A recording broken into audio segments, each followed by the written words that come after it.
3월 3일 수요일 하나님께서 저희에게 주시는 말씀은 마태복음 19장 23절부터 30절까지의 말씀입니다. 예수께서 제자들에게 이르시되 내가 진실로 너희에게 이르노니 부자는 천국에 들어가기가 어려우니라.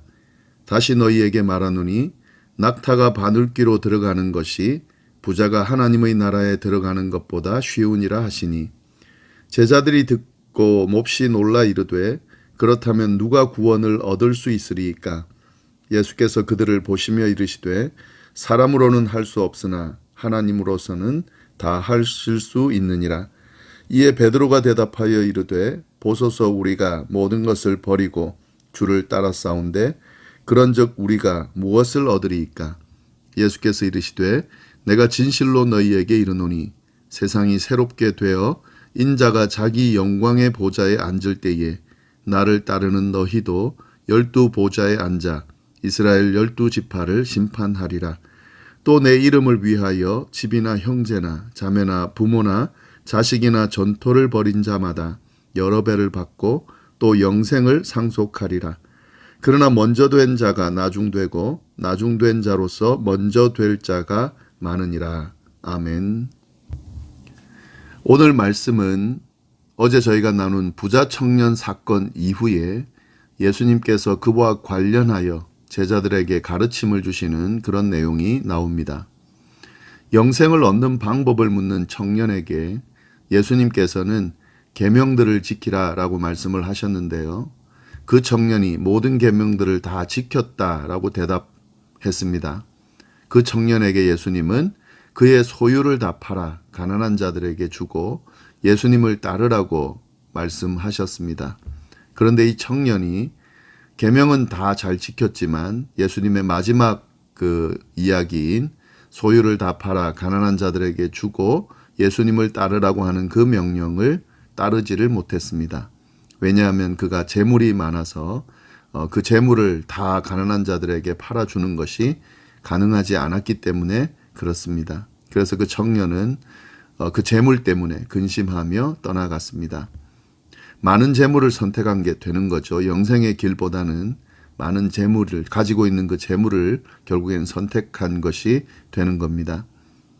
예수님은 이 부자 청년의 사건을 통해서 부자가 천국에 들어가기가 어렵다 이렇게 말씀을 하십니다. 23절 말씀인데요.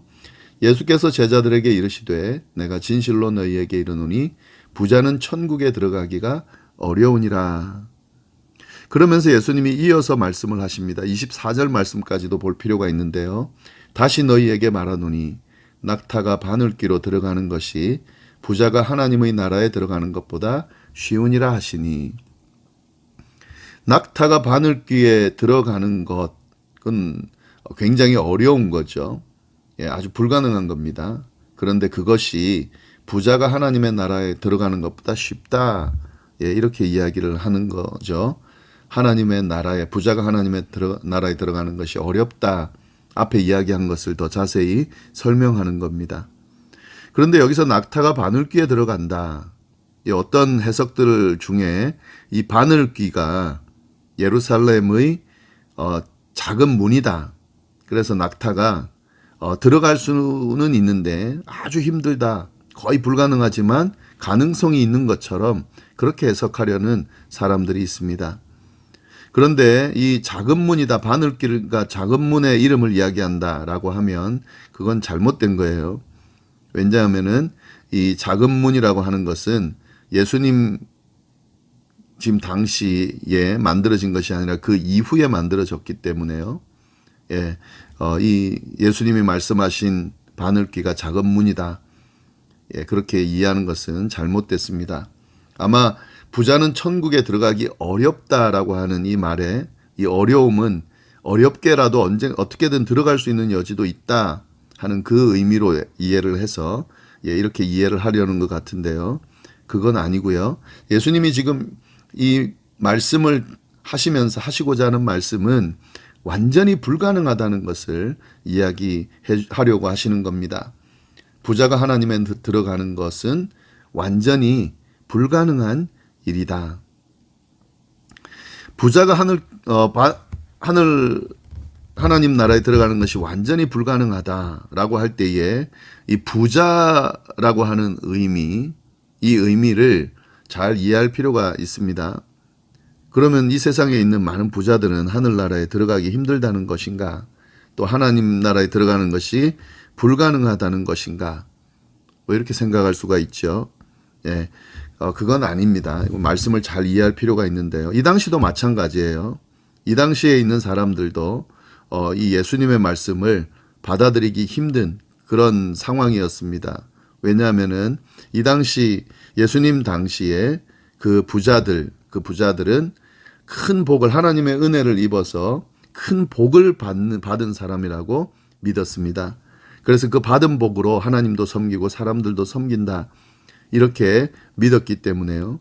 그런 부자들이 하늘나라에 들어갈 수 없다, 어렵다, 더 나아가서는 불가능하다라고 말씀하시니까 이 제자들이 놀랄 수밖에 없죠. 받아들이기 힘들 수밖에 없죠. 25절 말씀에 제자들이 듣고 몹시 놀라 이르되 그렇다면 누가 구원을 얻을 수 있습니까? 이렇게 질문을 합니다. 이런 부자들, 하나님의 은혜를 받은 큰 복을 받은 그런 부자들이 도대체 하나님 나라 못 들어간다고 하면 그러면 누가 도대체 들어갈 수 있는 것인가? 라고 질문을 하는 거죠. 이에 대해서 예수님께서 대답을 하십니다. 26절 예수께서 그들을 보시며 이르시되 사람으로는 할 수 없으나 하나님으로서는 다 하실 수 있느니라. 이 26절 말씀을 잘 이해할 필요가 있습니다. 이걸 이해해야 우리가 부자가 하늘나라 들어갈 수 없다라고 하는 그 말씀이 어떤 의미인지를 잘 알 수 있습니다. 앞에 그 정리를 하면은요. 그럼 부자는 하나님 나라 들어갈 수 없다는 말인가와 또 부자가 큰 복을 받은 사람이라 생각했는데 그 사람들이 하늘나라 들어갈 수 없다면 그럼 도대체 누가 들어갈 수 있을 것인가 하는 질문에 대한 이 대답, 사람으로는 할 수 없으나 하나님으로서는 다 하실 수 있다 하는 이 대답의 의미를 좀 잘 이해하면 좋겠습니다. 이 말씀은요. 사람으로는 할 수 없다 하는 거죠. 하나님의 나라에 들어가는 것은 사람의 능력으로 되는 것이 아니다. 사람의 힘으로 되는 것이 아니다. 인간이 스스로 구원할 수 없다라는 말과 연결되어지는 겁니다. 영생에 들어가는 방법, 하나님의 나라에 들어가는 방법은 어떤 인간의 노력이나 행동을 통해서 얻어내는 것이 아니다 하는 거죠. 부자 청년이 질문할 때에 이렇게 질문했었죠. 무엇을 하여야 영생을 얻을 수 있겠습니까? 이렇게 물었죠. 무엇을 해야 영생을 얻게 된다라고 하고 있는데 예수님이 그에 대해서 대답을 해주시죠. 선한 분은 하나님밖에 없고 영생은 들어가는 것이다. 이렇게 말씀을 해주시잖아요. 영생은 하나님의 나라는 사람의 행동이나 능력이나 열심으로 얻어지는 것이 아니라 오직 하나님의 은혜로 주어지는 것이다 라는 말씀을 하시는 겁니다. 그런 의미인 거죠. 사람으로는 할 수 없으나. 그 부자라고 그 하나님의 나라에 들어가는 것이 아니라 하나님의 인도하심, 허락하심이 있을 때에 가능하다라고 하는 거죠. 여기서 이 부자라고 하는 의미, 부자 청년이 이야기하는 그 부자 청년과 예수님이 대화하는 내용 안에서 이 부자 청년이 하나님의 나라에 들어가지 못하게 된 그리고 이 부자가 천국에 들어가는 게 힘들다고 하는 그 의미를 우리가 발견할 수 있는데요. 부자 청년에게 내가 가지고 있는 소유를 다 팔아서 가난한 사람들에게 주고 나를 따르라 라고 말씀하시는 그 의미 안에는 이 재물이 이 부자 청년에게 있어서 우상이 되어 있음을 예수님이 간파하시고 이런 명령을 하신 겁니다. 부자라서 천국에 못 들어간 것이 아니에요. 재물을 우상으로 삼고 하나님보다 재물을 더 중요하게 생각하고 있기 때문에 그래서 하나님을 선택하지 못하는 거죠. 예수님을 따르는 길을 선택하지 못하는 거죠. 그래서 천국에 들어가지 못한 겁니다. 부자, 재물에 사로잡힌 자, 재물을 우상으로 삼고 살아가는 자, 하나님이 필요하다고 생각하지 않는 자, 하나님보다 더 중요한 것이 있다고 생각하는 자, 그리고 하나님보다 더 중요한 것을 붙들고 사는 자, 거꾸로 또 말씀드리면요, 부자라서 하나님을 찾지 않는 자, 풍성하기 때문에 하나님에 대해서 중요하게 생각하지 않고 의지하지 않는 자, 이런 자들은 천국에 들어갈 수 없다. 구원받을 수 없다. 그 말씀을 하시는 거죠. 예, 이 말씀을 잘 이해할 필요가 있습니다. 사람의 능력으로는 불가능하지만 하나님의 능력으로 가능하다라는 말씀이 그런 의미라는 것을 좀 잘 이해하시면 좋겠습니다. 이러한 예수님의 말씀에 대해서요, 베드로는 제자들을 대표해서 다음과 같이 질문합니다. 27절 말씀인데요. 이에 베드로가 대답하여 이르되 보소서 우리가 모든 것을 버리고 주를 따라 싸운데 그런즉 우리가 무엇을 얻으리이까? 베드로는요, 부자 청년과 달리 자신들이 모든 것을 버리고 주를 따랐기 때문에 무엇을 얻을 수 있을지를 물어봅니다. 21절을 보면은요, 부자 청년에게 예수님께서 하신 말씀이 있습니다. 내가 가진 모든 소유를 팔아 가난한 사람들에게 주면 하늘 보화가 내게 있을 것이다. 이렇게 말씀을 하셨어요. 그리고 나를 따르라 그랬습니다. 그 이야기를 제자들이 들은 거죠. 그에 대해서 질문하고 있는 겁니다. 다 버리고 예수님을 따르면 하늘에서 보화가 있을 것이라고 말씀하신 그 말씀을 기억하고요. 베드로가 물어보는 겁니다. 보소서 우리가 모든 것을 버리고 주를 따랐습니다. 그런즉 우리가 무엇을 얻겠습니까?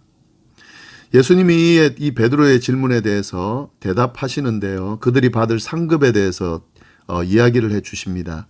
그런데 우리가 여기서 알아야 될 것은 이 베드로 또 제자들, 이 사람들이 예수님의 말씀을 제대로 이해하고 있지는 못하다는 것을 일단은 생각하고 말씀을 좀 더 이어서 보면 좋을 것 같아요.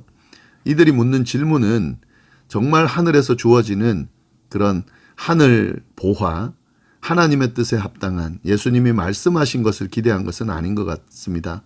그들은 권력과 야망을 품고 그들이 얻게 될 한 자리, 세상적인 관점의 한 자리죠.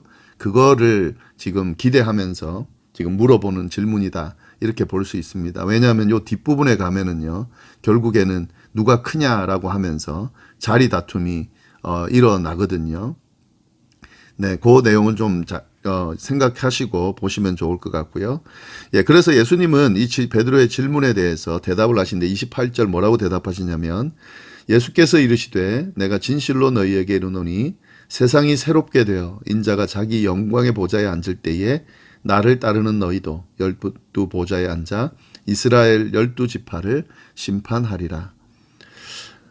세상이 새롭게 되는 날, 인자가 자기 영광의 보좌에 앉을 날은 종말의 때죠. 예수님이 부활하시고 난 후 또 다시 오실 심판의 날, 그때 이야기죠.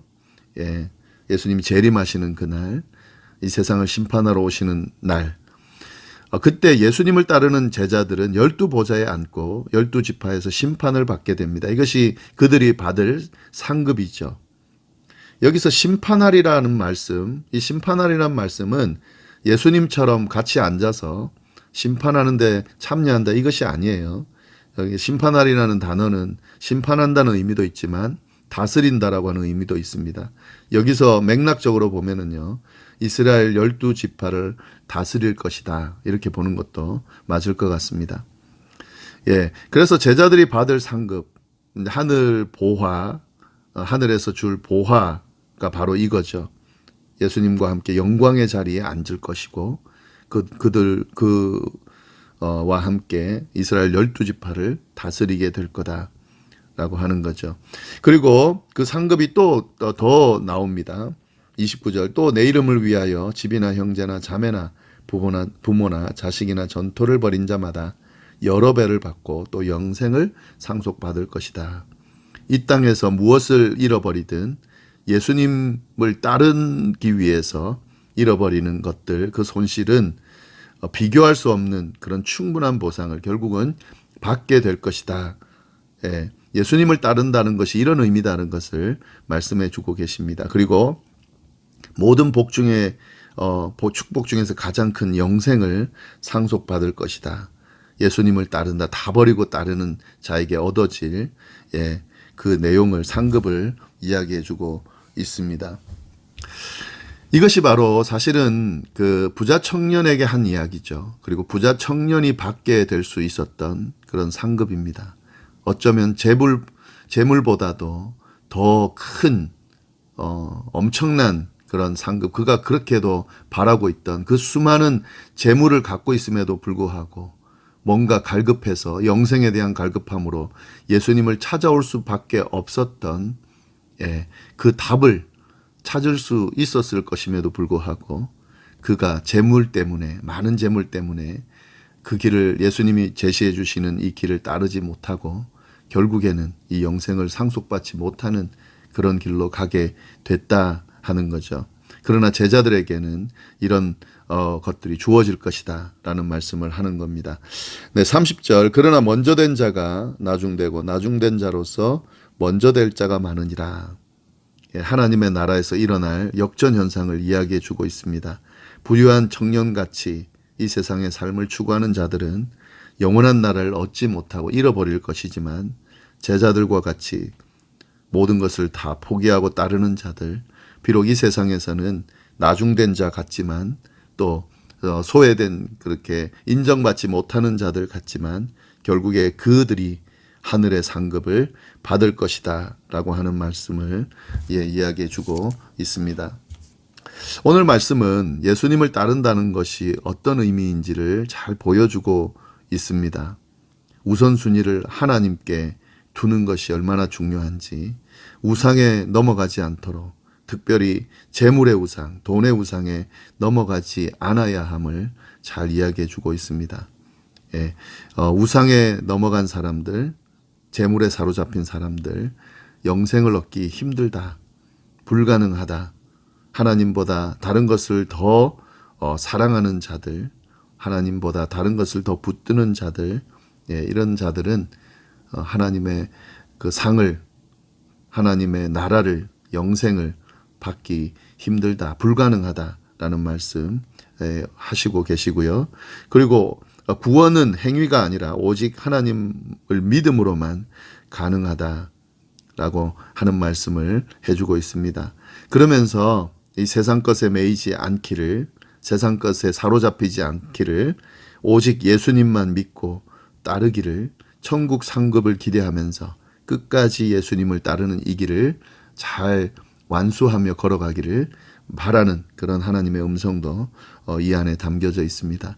이 예수님, 이 하나님의 말씀, 또 깨달음, 우리가 깨달고 붙들어야 될 말씀 잘 다시 한번 돌아보시면서 우리의 마음속에 새기고, 그리고 우리가 걸어가는 신앙 여정에 참고하면서 그렇게 적용하면서 살아갈 수 있게 되기를 바랍니다. 기도하겠습니다. 하나님 아버지, 말씀 주셔서 감사합니다. 말씀 안에 담겨져 있는 하나님의 음성을 저희가 귀 기울이고 잘 듣고 붙들고 따를 수 있도록 인도하여 주옵소서. 하나님 아닌 다른 세상 것에 매이지 않게 하여 주시고 오직 하나님만 바라보고 그 주님을 위하여 모든 것을 내려놓고 따르는 저희들이 될 수 있도록, 그래서 하늘 상급을 받는 저희가 될 수 있도록 인도하여 주옵소서. 함께하여 주시기를 간절히 바라고 살아계신 예수님의 이름으로 기도드립니다. 아멘.